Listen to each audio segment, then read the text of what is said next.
ना नहीं है।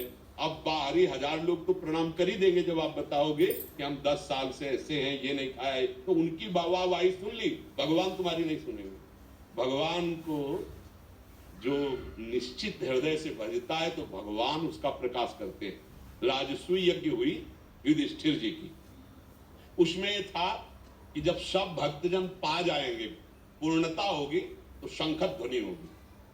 हुई नहीं। ब्रह्मा भी पा गए, विष्णु भी श्री कृष्ण के रूप में बैठे, महादेव जी तो आए ही थे, श्री कृष्ण द्वैपायन व्यास जी तो वहां थे, सब भगवत स्वरूप विराजमान थे, सब ऋषि आए थे। अब भगवान से युधिष्ठिर जी ने पूछा कमी क्या रह गई, शंख क्यों नहीं बजा? बोले कोई दैन्य महाभागवत है जो अभी नहीं पाया। दैन्य जिसको अपनी भक्ति का भी ये लेस मात्र नहीं कि मैं इतना महान हूं, रात दिन प्रभु की भक्ति। बोले प्रभु ऐसा भक्त कहां लाए? बोले आपके ही नगर में है, महाभारत की कथा है।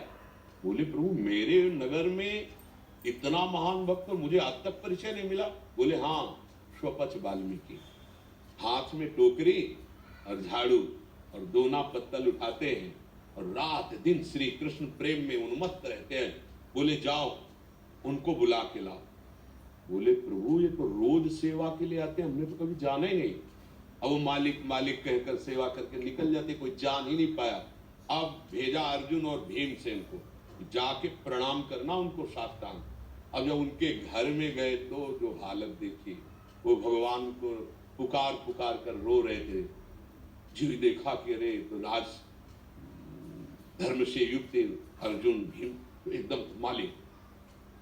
तो उनका अब नहीं तुम सुन सकते, साष्टांग दंडवत से का निमंत्रण है हमारे महल में। बोले मालिक निमंत्रण के, हम तो रोज उठन आपकी पाते हैं। बोले आप नहीं, तो ऐसे कियो। भगवान श्री कृष्ण से गुस्सा होके बोले कि चैन से भजन कर रहा था, भजन नहीं करने दोगे आप सामने कि तुम प्रकाशित करोगे, ऐसा होगा तो पूरा विश्व नमन करेगा। अब भाई हम चैन से दीन बनकर भजन कर रहे थे, पर तुम्हारी जैसी रुचि। पालकी गई थी उनके लाने के लिए, जब आए रात भर द्रौपदी जी ने रसोई बनाई थी कि महाभागवत भगवान कह रहे, और जब परोसा और पाया तो शंख नहीं बजा। तब सबने पूछा कि प्रभु आप कह रहे थे कि इनके पवाने से शंख बज जाएगा।